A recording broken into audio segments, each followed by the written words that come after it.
जय हिंद फ्रेंड्स, कैसे हैं आप सभी। मैं आशा करता हूँ आप बढ़िया होंगे। तो हमारा जो हिस्ट्री का सिलेबस चल रहा था उसमें हमने वो गुलाम वंश कंप्लीट कर लिया था और आज शुरू करते हैं हम खिलजी वंश। जो आपका गुलाम वंश का अंतिम शासक कैमूर था उसकी हत्या आपके जलालुद्दीन खिलजी ने कर दी और फिर 1290 में जो 71 वर्ष का था सबसे वृद्ध शासक जलालुद्दीन फिरोज खिलजी, उसने खिलजी वंश की स्थापना करी। तो ये सब दिल्ली सल्तनत का सबसे वृद्ध शासक आपका कौन था? जलालुद्दीन फिरोज खिलजी। तो आज शुरू करने वाले हम खिलजी वंश। आप मेरे साथ सभी जुड़ जाए और फिर हम शुरू करते हैं आज अपना नया टॉपिक खिलजी वंश। तो खिलजी वंश आपका 1290 से 1320 दिल्ली सल्तनत पर सबसे कम समय तक शासन करने वाला वंश कौन सा था? तो आपका वंश था खिलजी वंश। ये इसने लगभग 30 साल शासन किया था, सबसे कम। तो इसके खिलजी वंश का संस्थापक कौन था आपका? जलालुद्दीन खिलजी या फिर जलालुद्दीन फिरोज खिलजी, जिसने गुलाम वंश के अंतिम शासक फिरोज कैमूर की हत्या करके और दिल्ली पर खिलजी वंश की नींव रखी। तो संस्थापक था आपका जलालुद्दीन खिलजी, जो 1290 से 96 तक रहा। जो सबसे वृद्ध शासक जलालुद्दीन खिलजी दिल्ली सल्तनत पर बैठने वाला शासक था। ये बैठा था 1290 में और 1296 में इसके दामाद तथा भतीजे अलाउद्दीन खिलजी ने इसकी हत्या कर दी थी। तो पहले इसके बारे में पढ़ लेते हैं कि ये कौन था और कहाँ से था। तो इसकी एक उपाधि आती है, इसकी उपाधि आती है शाइस्ता खां। ये मोस्ट इंपॉर्टेंट है, कई एग्जाम में बार बार पूछ लेता है कि जलालुद्दीन खिलजी की उपाधि कौन सी है। तो उपाधि आपकी शाइस्ता खां। शाइस्ता खां इसकी उपाधि है। फिर इसी के समय जो कड़ा मानिकपुर में विद्रोह हुआ था, वो विद्रोह किसने किया था? मालिक जज्जू ने विद्रोह किया था, जो सबसे बड़ा दिल्ली सल्तनत का विद्रोह माना जाता है। इसी के समय कड़ा मानिकपुर का विद्रोह जो मालिक जज्जू ने विद्रोह किया था, इसी के समय हुआ था। फिर जो कड़ा की जागीर थी, विद्रोह को दबाने के बाद कड़ा की जागीर आपके अलाउद्दीन खिलजी को दे दी। फिर यहीं से शुरू होती है आपकी अलाउद्दीन खिलजी की सफलता दिल्ली सल्तनत पर शासन करने का। इसको भी फिर लालच लगा, फिर इसने भी अपने अभियान शुरू किए।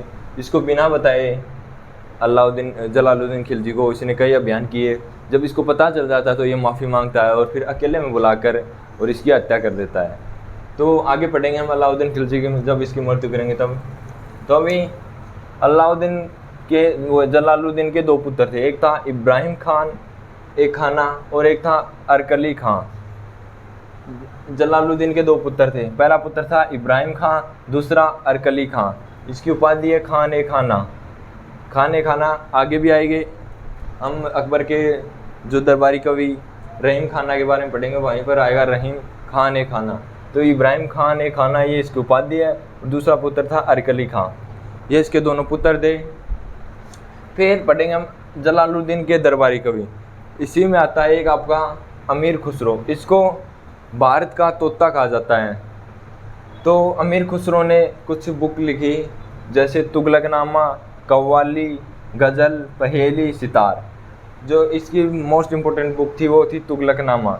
तुगलकनामा इसकी फेमस बुक है और इसको भारत का तोता कहा जाता है और इसे ही तबला का जनक कहा जाता है। जो आपका तबला आता है उसी का जो जनक था वो कौन था?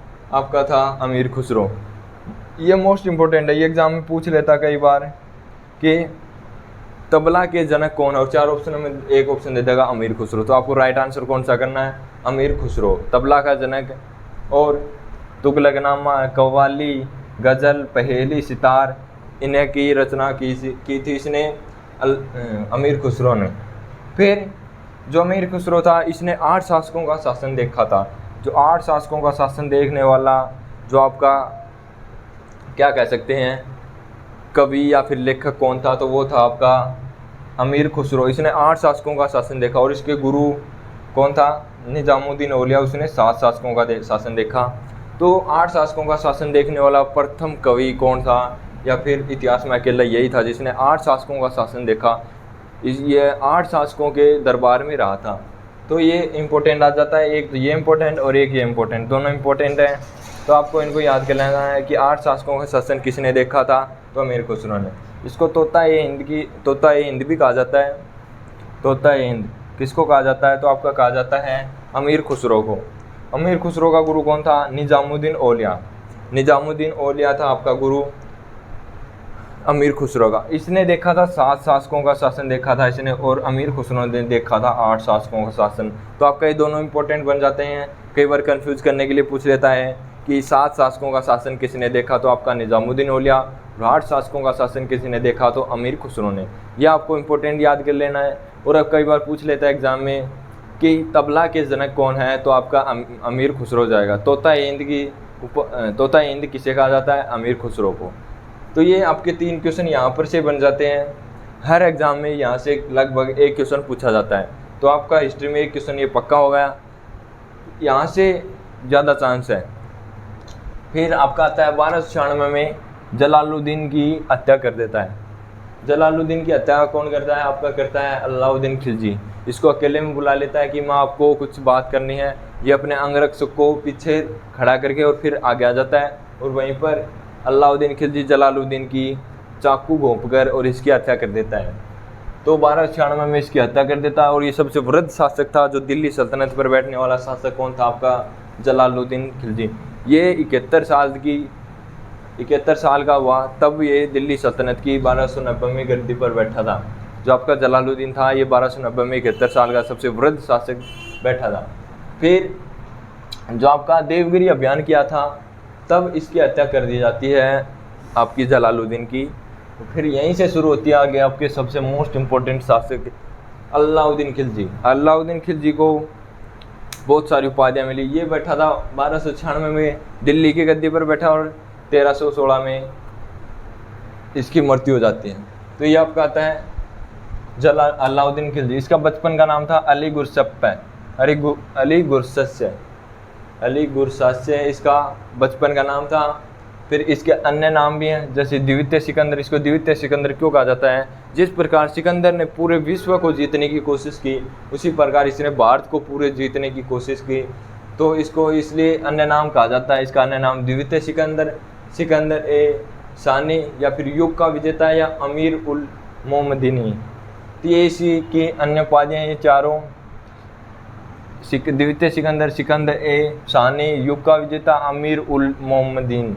तो ये आपकी इसकी उपाधियाँ होती है अलाउद्दीन खिलजी की। फिर इसका राज्याभिषेक कहाँ पर हुआ, तो इसका जो आपका लाल महल है दिल्ली में, वहाँ पर इसका राज्याभिषेक हुआ। फिर इसके आप चलते हैं विजय अभियान। इसने लगभग पूरे भारत में विजय अभियान की और अपने पूरे भारत को जीतने की कोशिश की, इसलिए इसे द्वितीय सिकंदर, सिकंदर सानी भी कहा जाता है, युग का विजेता भी कहा जाता है, क्योंकि इसने अपने युग को लगभग संपूर्ण भारत को जीतने की कोशिश की। तो पहला आता है इसका सेनापति उलुग खां। उलुग खां की मदद से इसने उत्तर भारत पर विजय अभियान किया। उलुग खां और नुसरत खां दोनों ये भाई थे, तो इन दोनों भाइयों को उत्तर भारत विजय के लिए जाना जाता है। जो आपका अलाउद्दीन खिलजी था उसने इन दोनों की मदद से उत्तर भारत पर विजय प्राप्त की, उत्तर भारत पर। फिर आता आपका जफर खां। जफर खां ने मंगोल विजय किया। जब मंगोल भारत पर आक्रमण कर रहे थे बार में, तो उसको जफर खां के नेतृत्व में अलाउद्दीन खिलजी, और जो अलाउद्दीन खिलजी था उसको जफर खां को नेतृत्व दे दिया गया है कि मंगोलों को आप बाहर से बाहर भगा दीजिए। तो ये फाइनली जफर खां ने मंगोलों को बाहर भेज दिया बाहर से। फिर आता है मलिक काफूर। ये मोस्ट इम्पोर्टेंट है, मलिक काफूर इम्पोर्टेंट। ये एक ट्रांसजेंडर था। तो ये मलिक काफूर था। इसको दक्षिण भारत के विजय के अभियान में जाना जाता है, क्योंकि इसने संपूर्ण दक्षिण भारत अभियान जो अकेला ही किया था, इसलिए इसे मलिक काफूर को दक्षिण भारत के विजय अभियान के रूप में जाना जाता है। ये इम्पोर्टेंट है, सबसे ज़्यादा इम्पोर्टेंट मलिक काफूर। कई बार एग्जाम में पूछ लेता है कि दक्षिण भारत विजय अभियान अलाउद्दीन खिलजी ने किसकी मदद से किया है, तो किसकी मदद से, आपके ये कहते हैं मलिक काफूर, जो आपका एक ट्रांसजेंडर था। तो ये था आपका अभियान। अब इनको डिटेल में पढ़ेंगे, पहला उत्तर भारत फिर मंगोलों विजय, तो इनको खोल कर अब पढ़ेंगे आराम से। तो आपको इनमें कुछ स्क्रीनशॉट लेना है तो ले सकते हैं। फिर हम आगे शुरू करते हैं अपना विजय अभियान इसके बारे में। अब आगे चलते हैं अलाउद्दीन खिलजी के जो अभियान थे उनको अब डिटेल में पढ़ते हैं। तो पहला अभियान था वो था आपका उत्तर भारत अभियान के बारे में पढ़ते हैं कि उत्तर भारत का अभियान कब किस के नेतृत्व में किया गया। पहला गुजरात अभियान 1297 से 1298 में किया गया था। गुजरात अभियान 1297 से 1298 तक किया गया था। और ये सीमा विस्तार का जो अपना राज्य था उसकी सीमा का विस्तार करने के लिए जो किया गया वो अभियान था, वो था प्रथम अभियान। अपनी राज्य सीमा को बढ़ाने के लिए किया गया प्रथम अभियान था गुजरात अभियान। फिर वहाँ की राजा करण थे, उसको हरा दिया और जो उनकी पत्नी कमला देवी थी उससे शादी कर ली। राजा कर्ण को हरा दिया गया और जो उनकी पत्नी थी कमला देवी उससे शादी कर ली। फिर गुजरात अभियान के दौरान ही जो आपका मलिक काफूर जो दक्षिण भारत में अलाउद्दीन खिलजी को आगे बढ़ने में सहायता करेगा उसको खरीदा गया। तो यहाँ से एक क्वेश्चन पूछ लेता है कि मलिक काफूर को किस अभियान के दौरान खरीदा गया, तो वो आपका आएगा गुजरात अभियान। वो भी 1 दिनार में खरीदा गया था। गुजरात अभियान के दौरान मलिक काफूर जो कि एक ट्रांसजेंडर था उसको खरीदा गया था 1 दिनार में। तो ये हो गया आपका गुजरात अभियान। कब से कब तक? 1297 से 1298 तक। और वहाँ के राजा थे राजा करण, उसको राजा और उनकी पत्नी कमला देवी से शादी कर ली। और जो मलिक काफूर था वही गुजरात अभियान के दौरान खरीदा गया और 1 दिनार में खरीद लिया। फिर आता आपका दूसरा रणथंभौर अभियान, ये उत्तर भारत के अभियान में आता है और ये कब किया गया था? 1301 में। 1301 में आपका उत्तर भारत में रणथंभौर अभियान सेकंड किया गया था 1301 में। वहाँ के राजा थे राजा अमीर को हरा दिया गया और जो उनकी पत्नी रंगदेव थी उसने जौहर कर लिया। और ये प्रथम जौहर था, भारत का प्रथम जौहर कब किया गया? 1301 में। और किसने? रंगदेवी ने। जौहर क्या होता था कि जो आपका अग्निकुंड होता था उसमें अग्नि प्रज्वलित कर ली जाती थी और जो रानी थी उसको ऐसे आभास हो जाता था कि राजा हार गया, यानी कि लास्ट में अब मारा जाएगा। तो वो अपनी जो अस्मिता थी उसको बचाने के लिए जो उसकी दासियाँ थी वो एक साथ अग्निकुंड में कूद जाती थी और अपनी जान को न्यौछावर कर देती थी कि दुश्मन के हाथों से अच्छा है कि हम अपनी आत्महत्या कर लें। तो ऐसे जो अपनी आग में कूदकर अपनी जान देती थी रानियां अपनी दासियों के साथ, उसको कहा जाता था जौहर। तो प्रथम जौहर कब किया गया? 1301 में। वो भी रंगदेवी, भारत का प्रथम जौहर। और जो उनका सेनापति था ना अमीर देव का, इसने धोखा कर दिया। इसने धोखा ऐसे किया कि अलाउद्दीन खिलजी ने महल के अंदर भिजवाया संदेश कि मैं आपके साथ संधि करना चाहता हूँ। तो जो आपका रणमल और रतिपाल था, 2 सेनापति थे, वो अमीर के विश्वास पात्र थे। उसको अमीर ने अलाउद्दीन खिलजी के पास संधि करने के लिए भेज दिया कि हम आपके जो जितने दुर्ग हैं उसमें आधे कर देंगे। ऐसी संधि होती थी पहले। तो रणमल और रतिपाल को भेज दिया बाहर। तो वहाँ पर अलाउद्दीन खिलजी ने उसको वहाँ का शासक नियुक्त करने का लालच दे दिया कि मैं अगर जीत जाऊँगा ये जो दुर्ग है और महल है तो आपको ये सौंप कर चला जाऊँगा, मैं कुछ नहीं करूँगा। तो ऐसे रणमल और रतिपाल दोनों सेनापतियों को लालच दे दिया गया। जो फिर उनको जो खाना था ना महल दुर्ग के अंदर, वो लिमिटेड खाना होता था, उसमें जो हड्डियाँ मिलवा दी गई, रणमल और रतिपाल के द्वारा हड्डियाँ मिलवा दी गई। तो वहाँ का खाना ख़त्म हो गया। फिर जो आपका अमीर देव था उसको शक हो गया, फिर उसने खाना ख़त्म हो गया तो भूखमरी की समस्या आ गई दुर्ग के अंदर। फिर दुर्ग के जो द्वार थे वो खोल दिए गए और केसरिया वस्त्र धारण कर लिए गए। और आपकी जो पत्नी, इसकी पत्नी थी अमीर देवी, उसने जौहर कर लिया। फिर ये युद्ध भूमि में जैसे द्वार खुले तो एकदम से टूट पड़े दुश्मन की सेना पर, अलाउद्दीन खिलजी पर, और अपनी जो मारा गया अमीर देव शहीद हो गया वहाँ पर, लड़ते लड़ते वीर गति को प्राप्त हो गया। तो ये था आपका रणथंभौर अभियान। फिर आपका तीसरा चलते हैं चित्तौड़गढ़ अभियान। यहाँ पर से हमेशा एक क्वेश्चन पूछा जाता है। तो चित्तौड़गढ़ अभियान कब किया गया? 1303 में। वहाँ के शासक थे राणा रतन सिंह और पत्नी थी नागमती और दूसरी पत्नी थी उनकी पद्मिनी। ये एक बार राणा रतन सिंह जो आपके श्रीलंका, जो पहले उसका नाम था सिंगलदेश, वहाँ पर घूमने के लिए गए थे। तो वहाँ पर इनको एक राजकुमारी मिली पद्मिनी। उसकी सुंदरता पर मोहित हो गए राणा रतन सिंह और उनसे शादी करके अपने जो चित्तौड़गढ़ था वहाँ पर ले आए। तो फिर नागपति नाराज़ हो गई। धीरे धीरे इनके अंदर, जैसे एक राजा की 2 रानियाँ होती थी, तो जो आपका प्यार था वो दोनों में बट गया धीरे धीरे। फिर ये इससे नाराज़ रहने लगे और ये इससे नाराज़। तो ऐसे इसकी 2 रानियाँ थी, तो ये ज़्यादा प्यार इससे करते थे रानी पद्मिनी से सॉरी। दूसरी पत्नी थी इनकी पद्मिनी, जो सिंगल देश की राजकुमारी थी, वर्तमान उसका नाम है श्रीलंका। फिर जब अलाउद्दीन खिलजी को पता चला कि यहाँ पर एक सुंदर राजकुमारी है या इसकी राणा रतन सिंह की सुंदर पत्नी है, तो उसने आक्रमण किया और उसने कहा कि मुझे तो बस तुम शीशे में ही दिखा दो। तो ये नहीं माना, फिर इसने आक्रमण किया और फिर आपके जो राणा रतन सिंह थे वो युद्ध भूमि में वीर गति को प्राप्त हो गए। तब इसको पता चला कि अब मेरी अस्मिता खतरे में है, तो इसने जोहर कर लिया। जो दासियाँ थी उसके साथ ये अग्निकुंड में कूद गई और अपनी जो जान थी वो नौछावर कर दी, और इस प्रकार इन्होंने जोहर कर लिया। और ये इन्होंने जोहर नहीं किया नागमती ने, और फिर नागमती को अलाउद्दीन खिलजी ने अपने साथ शादी कर ली। तो इस प्रकार था आपका चित्तौड़गढ़ अभियान। और जो आपकी पद्मावत थी, पद्मावत के राइटर कौन है? मलिक मोहम्मद जायसी। इन्होंने 1540 में आपकी जो पद्मावत लिखी है, पद्मावत मूवी भी आई थी, तो वो 1540 में किसके ऊपर लिखी गई? रानी पद्मिनी के ऊपर है। रानी पद्मिनी की सुंदरता पर अलाउद्दीन खिलजी मोहित हो गया था और उसी के चलते इसने चित्तौड़गढ़ अभियान किया। जो आपकी पद्मावत थी वो पद्मिनी के ऊपर लिखी गई थी और उसके राइटर थे मलिक मोहम्मद जायसी, जो 1540 में लिखी गई।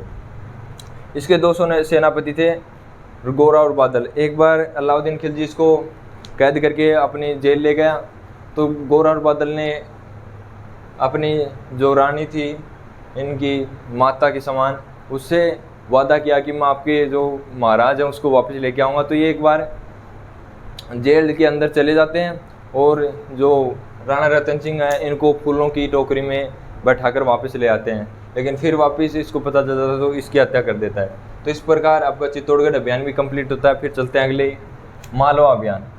मालवा अभियान जो आपका 1305 में किया गया था, ये कुछ ज़्यादा इम्पोर्टेंट नहीं है आगे वाले। तो ये महलदेव को हरा दिया गया और मालवा को अपने साम्राज्य में शामिल कर लिया। फिर आपका आता है दक्षिण अभियान। दक्षिण भारत अभियान को किसको श्रेय दिया जाता है कि दक्षिण भारत में विजय प्राप्त करने के लिए? तो आपके मलिक काफूर को। मलिक काफूर को बहुत खुफिया रास्ते पता थे दक्षिण भारत के, जिसके तहत अलाउद्दीन खिलजी ने मलिक काफूर के तहत दक्षिण भारत विजय अभियान किए। तो पहला आपका दक्षिण भारत में आता है देवगिरी कहाँ पर है? महाराष्ट्र में। वहाँ के शासक थे चंद्रसेन को 1296 में हरा दिया गया। 1296 में रामचंद्र सेन के विरुद्ध दक्षिण भारत में हुआ। फिर आता तेलंगाना में वारंगल पर, और वारंगल के शासक थे प्रतापरुद्र सेन 1309 में। फिर तीसरा आता है होयसल द्वार समुद्र, और वहाँ के शासक थे वीर बल्लाह, जो 1310 में किया गया था। फिर आता है पांड्य पर शासक था सुंदर और वीर, दो पांड्य जो आपके भाई थे, उन्होंने शासन किया था। उनके अभियान किया गया 1311 में। जो आपका ये मोस्ट इम्पोर्टेंट है, राजा जो प्रतापरुद्र सेन के विरुद्ध अभियान किया गया, तब वहाँ पर जो कोहिनूर हीरा था वो राजा रुद्र सेन ने कोहिनूर हीरा था वो अलाउद्दीन खिलजी को दे दिया। जो कोहिनूर हीरा निकला था वो गोलकुंडा की खान से निकला गया था और वर्तमान में लंदन में म्यूजियम में रखा गया है। तो ये होता है आपका दक्षिण भारत के अभियान कंप्लीट। इसके जितने भी अभियान थे वो इतने इम्पोर्टेंट है उत्तर भारत के और इतने दक्षिण भारत के, ये कुछ ज़्यादा इम्पोर्टेंट थे तो हमने अभियान पढ़ लिए हैं। अब इनके जो अलाउद्दीन खिलजी था इसने कुछ कार्य किए, इसको कार्य के लिए जाना जाता है। कुछ कार्य जैसे पहली है बाजार नियंत्रण प्रणाली। इसने बाजार नियंत्रण प्रणाली जैसे नाप तोल में बहुत ज़्यादा इसने सख्ताई बरती कि अगर कोई भी 100 ग्राम कम देता है तो उसके मांस को काट लिया जाएगा अगर पता चल जाए। तो पहला आता है बाजार नियंत्रण। फिर आता है इक्ता प्रथा आपको बताई थी, ज़मीन का टुकड़ा दे दिया जाता था तो उसको ख़त्म कर दिया। और नगद वेतन, भारत में प्रथम शासक जिसने सैनिकों को नगद वेतन दिया वो कौन था आपका? तो वो आपका था अलाउद्दीन खिलजी। फिर आपका हुलिया लिखवाने की, हुलिया जैसे सैनिकों को कितना वेतन दिया गया तो इसको लिखवाने के लिए हुलिया लिखवाया गया, तो ये इसने शुरू किया। तो ये इसके कुछ इंपॉर्टेंट कार्य हैं। फिर इसका आता है घोड़ा दागने की प्रथा। ये क्या होती थी कि पहले घोड़ों पर निशान नहीं थे कि राजा का घोड़ा है, जो सैनिकों के घोड़े होते थे युद्ध भूमि में काम में लेने के लिए, उनको अच्छा खाना खिलाया जाता था और अच्छा दौड़ाया जाता था, उनकी प्रैक्टिस की जाती। तो सैनिक क्या होते थे, जब युद्ध नहीं होता था तो उससे पहले इनसे सामान ढोया जाता था, तो इससे घोड़े कमज़ोर हो जाते थे। फिर इसने क्या किया कि घोड़ों पर निशान लगवाने शुरू कर दिए, जिससे अगर कहीं पर सामान ढो रहा है कोई सैनिक तो उसको पकड़ लिया जाता था और उसको दंड दिया जाता था। तो ये एक इसका इम्पोर्टेंट कार्य था कि इसकी सेना मजबूत हो गई और मजबूत घोड़े हो गए। तो ये घोड़ा दागने की प्रथा इसने शुरू की। फिर इसने बुरा जश्व कर को 50% बढ़ा दिया, यानी 1/2 कर दिया गया। और जो खुम्स कर था उसको 4/5 कर दिया गया। खुम्स कर क्या होता था, जो जैसे कोई डाकू लुटेरे हैं वो दूसरे राज्य से कुछ सोना या फिर जैसे कुछ भी लूट के लेके आते थे, तो दूसरा राजा उस पर हमला न कर दे, इसलिए जो लूट का सामान आता था उसमें 4/5 राजा को दे दिया जाता था कि अगर आपके ऊपर कोई भी आक्रमण करता है तो उसकी जिम्मेदारी हम लेंगे, हम उसका बदला लेंगे, उस पर उसको कंट्रोल करेंगे। तो जो लूट कर था वो 4/5 कर दिया गया। फिर आपका आता है लास्ट, दान भूमि को खालसा भूमि कहा जाता था। उस समय जो जैसे ब्राह्मणों को भूमि दे दी जाती थी तो उसको कहा जाता था दान भूमि को खालसा भूमि। तो इस प्रकार आपका ये होता है अभियान कंप्लीट। और ये कार्य कल पढ़ेंगे हम इसके निर्माण कार्य। तो आपको बताना है कि आपको कैसा लगा ये हिस्ट्री क्लास। कमेंट बॉक्स में एक बार कमेंट ज़रूर करना। तो मिलते हैं कल, तब तक के लिए जय हिंद जय भारत।